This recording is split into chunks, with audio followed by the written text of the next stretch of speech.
Terroni. Yay! It's great to see you. Feeling good today? Yeah, I'm all good. Thanks for having me here, man. It's a pleasure. Congratulations for winning the Best Music Video for Everybody Needs Love. Was that a surprise when it happened? It was a surprise. It was lovely to be honoured in that way. So we went to Pinewood Studios.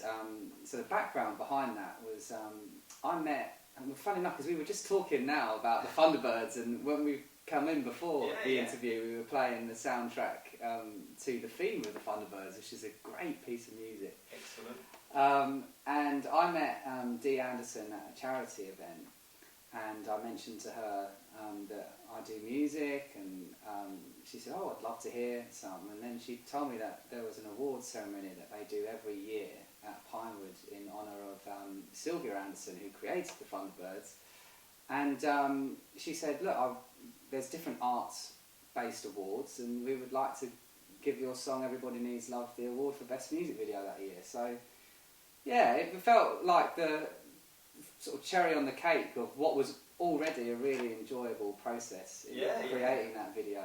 I mean, you had actor Ed Coleman and the former British light heavyweight boxing champion Frank Guglielmi. How did you manage to swing that? Yeah, so maybe it's that London Italian connection again. So Frank was a friend of my sister's friend, and we got in contact, and we were looking for an actor to play the role of a mobster. And Frank, being a heavy guy himself and heavy-handed guy, he was intrigued and said, "Yeah, okay, like, let's get involved." And it was brilliant. Yeah, he did a great job. I mean, you shot the video in analog as well. Why did you make that decision? Yeah, that was more a conversation with Johnny Moore, who directed the video. I think, I feel even artistically like myself, whenever someone's going one way and it's all going digital, I would always say, right, okay, let's be contrary and do the alternative thing. And I did take some convincing, because the storyboard was so elaborate that it was quite high risk to, work this on tape and think to yourself, well, I hope we've got enough tape to capture what we needed. But I think when you're working with really good people, and you've got an actor, like you say, in Ed Coleman, he was such a steady hand that, in the end, I thought, okay, let's roll the dice. And then when we got all the rushes back, oh, blimey, that turned out pretty cool. And it obviously worked out all right, because someone said, "Oh, right, well, here's an award for the video." Yeah, so recognition, that's the most you can ask for. Yeah, not bad, eh? I saw your acceptance speech where you dedicated your award to your cat, Knox. Is he a creative force in your life? I'm not sure about creative force with Knox, but I tell you what, he's quite a character, because I think I've played too roughly with him in his younger days, and so any new visitors that come into the flat, he's all a bit kind of bitey around the ankles, so I'm trying to calm it down a bit now, Yeah, I've got a few scratches on my hands from our cat. I mean, Everybody Needs Love is the first single from the forthcoming debut album, What My Soul Told Me. How far has that progressed? So that's a really good question. I've got another single from the What My Soul Told Me album, which is due out hopefully in May, if all goes to plan. There's another video in the works. But in terms of, there's 13 songs, and I would say, in terms of the music, it's all completed. I have produced the songs and played quite a few of the instruments, but I've also been really privileged to work with a lot of really great session musicians and get the best out of that material. But I think for me the next step with that is, at the moment I'm working with Steve Brown, who produced Lauren Vuller's first album and Rumour's debut album, and so I'm now really starting to get the benefit of that experience and craftsmanship that Steve has.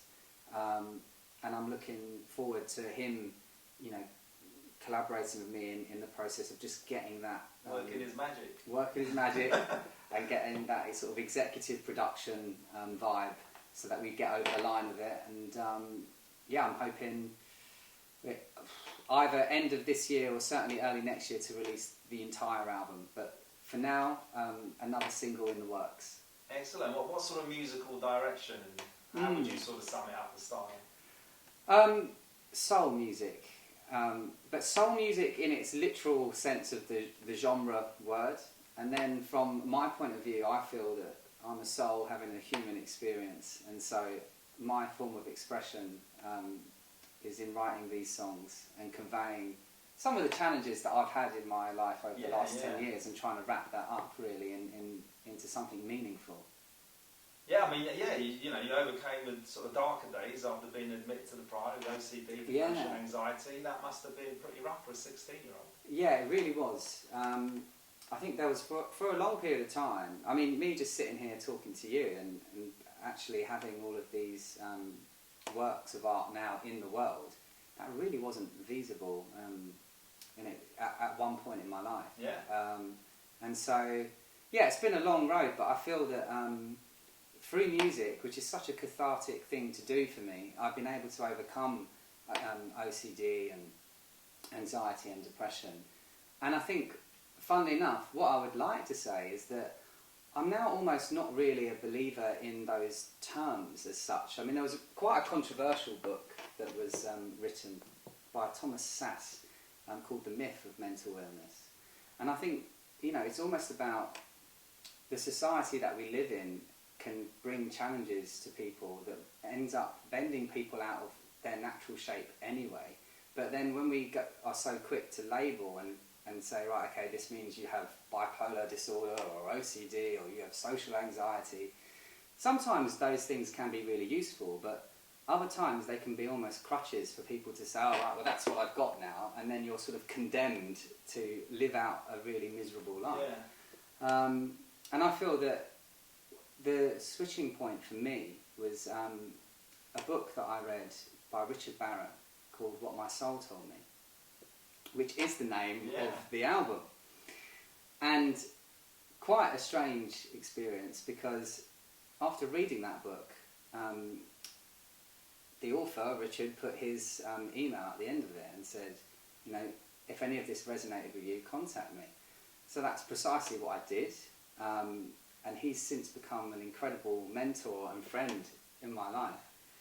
And that journey has continued because his work enabled my soul to come online, and so that my ego and my soul was aligned. And once I had that understanding, I was confident enough to go forward in this work and make sure that my music's in the world and that my message is in the world, because I want that to help other people and get the same benefit from it that I have. And so from that collaboration and friendship with Richard, what we have in the works presently is a musical. Right. Yeah. Okay, I was going to ask about this. Yeah. So that's the theatre production coming up. That's right. So that's based on Richard's book, a script by Kevin McMahon, and the songs will be from the album. What's it called?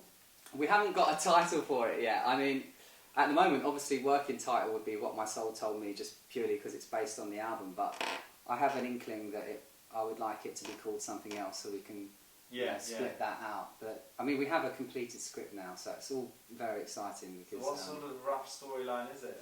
I mean, very briefly. Yeah. So I'll give you like a high-level overview of it.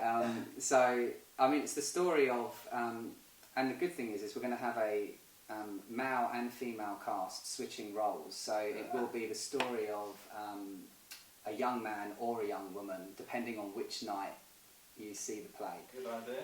And it's just about the seasons of life that we go through and the difficulties that we encounter. And without giving too much away, it's about overcoming struggle and adversity, and ego and soul appear in the play as characters. So it's quite a, you could be at the bar and you might be ordering a pint with your ego or soul either side of you. So that concept turned me on. yeah, sounds good. Look forward to that. So you mentioned the next single. What is that called? So I'm going to give you an acoustic sneaky peek of that today in the session after our interview. and that song is called Good Luck. That song is really about, it's a social commentary on, really I think, not uniquely pertaining to the millennial generation, but from their viewpoint I think it would be particularly resonant. So it's looking back on that last 10 years of austerity that has really, put people in a difficult situation, and it's reviewing the dreams that we would have had as children, and the expectations that are having to be managed for that particular generation. And so it's almost a bit dark and macabre because, it's like, I wish them good luck. Now, good luck can mean a genuine good luck. I hope it all goes well, and also you're going to need it. Yeah. So yeah, that's the vibe with that one. And video-wise, you got Yeah, so I think the next video is to continue almost where we left off with Everybody Needs Love. So the plan is to go back to a Bolex analog camera, back to Kodak tape, and same director of photography. And what we want to do is make that a trilogy of videos based on the next two singles.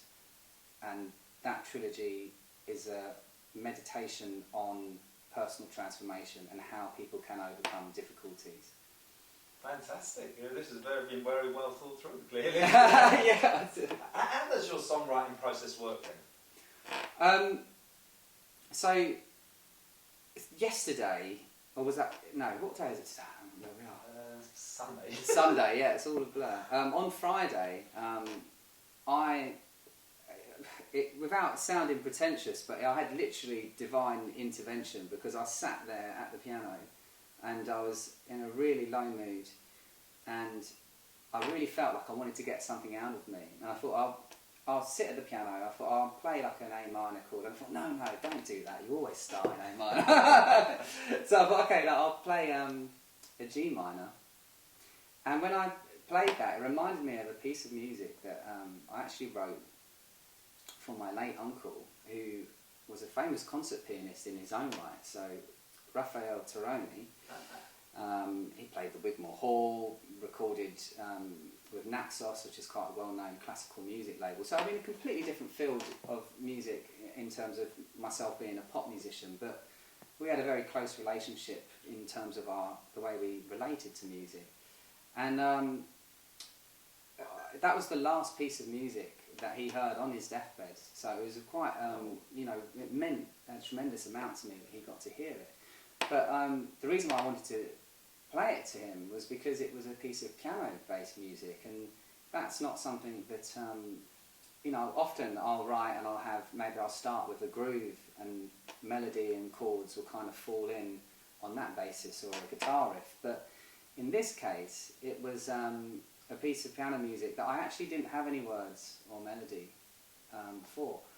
Now we fast forward 6-7 years later since he passed, and I sat down yesterday, and within 5 seconds it was just all there. I couldn't write fast enough, and that's suddenly amazing. I had all of that song come about. So yeah, I for me, songwriting has been like, not to make it is like some rarefied thing, but it really is like a fucking esoteric experience that seems to happen to me, where suddenly I really am aware that I'm channeling something that's coming through, and I just then have to get it out as quick as I can.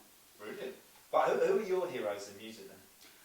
Oh, I think I've got quite a broad taste because you want to try and soak in different references. But I would say I love the sort of 60s soul sound, so like Stax Records, Otis Redding, and all of that great period of music. The Kinks, Leonard Cohen. If we're talking about lyrics and really meaningful work that really is balm for the soul, then Johnny Cash, all of those guys, yeah. Excellent. And away from music, what do you get up to sort of relax? I should get up to more, but that's probably the last remnants of OCD, is just the complete obsession with music and you know, my songwriting and just listening to music. So I just seem to consume it 24/7, which maybe isn't so healthy. But outside of that, you know, I always keep an eye on how my Arsenal boys are doing. Yes. I'm glad you're a Gooner too. So yeah, I might try and catch a game. Excellent. Well, thanks a lot. It's been an absolute pleasure. Looking forward to the session. Is there anything else you'd like to say to Music News viewers out there? Yeah, well, it's been lovely, you know, chatting with you today, Marco. And I think I would just like to say, yeah, please go and check out Everybody Needs Love, the video. I hope you enjoyed that. And just follow me on social media, because there'll be some really interesting updates with regards to the musical and lots of tools and resources that I really want to make personal for you guys, so that you get the same meaning out of my music that has helped me overcome my mental health. So, yeah. Excellent. Thank you very much indeed. Pleasure. Good stuff. Thank you.